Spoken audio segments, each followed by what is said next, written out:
తరగని ఆదివారముల నోము కథ.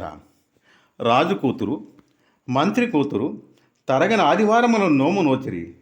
మంత్రి కూతురు నోమును ఉల్లంఘన చేయకుండా మిక్కిలి భక్తితో నోచెను. అందుచేత ఆమె సిరి సంపదలతోనూ చక్కని సంతానముతోనూ సుఖముగా ఉండెను. కానీ రాజు కూతురు నోమును లోకాచారముగా నోస్తూ శ్రద్ధాశక్తులు లేక తరిగిన కూరలు తింటూ కూరలను తానే తరుగుచూ వ్రతమును ఉల్లంఘనము చేశాను. అందుచేత ఆమెకు పుట్టిన బిడ్డలు చనిపోవచ్చుండిరి. మంత్రి కూతురు సకలైశ్వర్యములతో తొలతూగుతూ ఉండగా తనకి ఇట్టి కష్టములు కలుగుటకు కారణమేదియో ఆమెకు తెలియలేదు. ఆమెకు మంత్రి కుమార్తెపై అసూయ హెచ్చినది.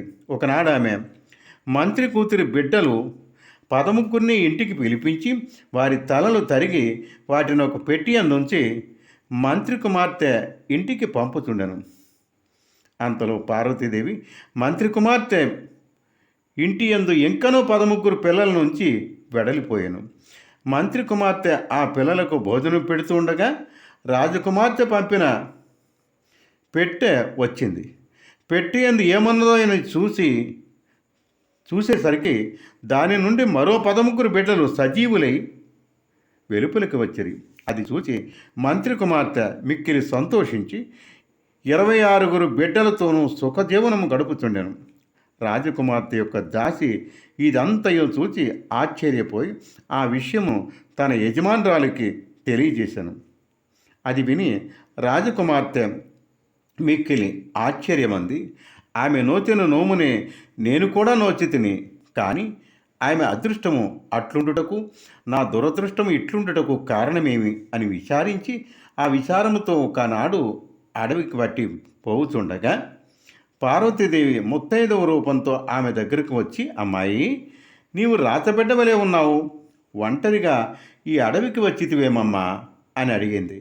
అందుకు ఆమె, అవ్వా, ఏమని చెప్పను, నేను కూడా మంత్రి కుమార్తె వలనే తరగని ఆదివారములో నోమును వచ్చి తిని, కానీ ఆమె సకల సంపదలతో చంటి బిడ్డలతో ఆనందంగా ఉన్నది. నేను మాత్రం పుట్టి చచ్చిన బిడ్డలతో గొడ్రాలుగా ఉంటిని.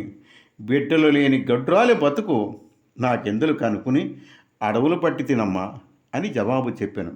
అప్పుడు పార్వతీదేవి, వేరిదానా, మంత్రి బిడ్డ తరగని ఆదివారముల నోము నోస్తూ తాను తరగమనకుండా తరిగినది తినకుండా నోచినది. కానీ నీవు ఆ వ్రతము పోని ఉల్లంఘనము చేసితివి, కావున నీకిట్టి కష్టములు వచ్చినవి.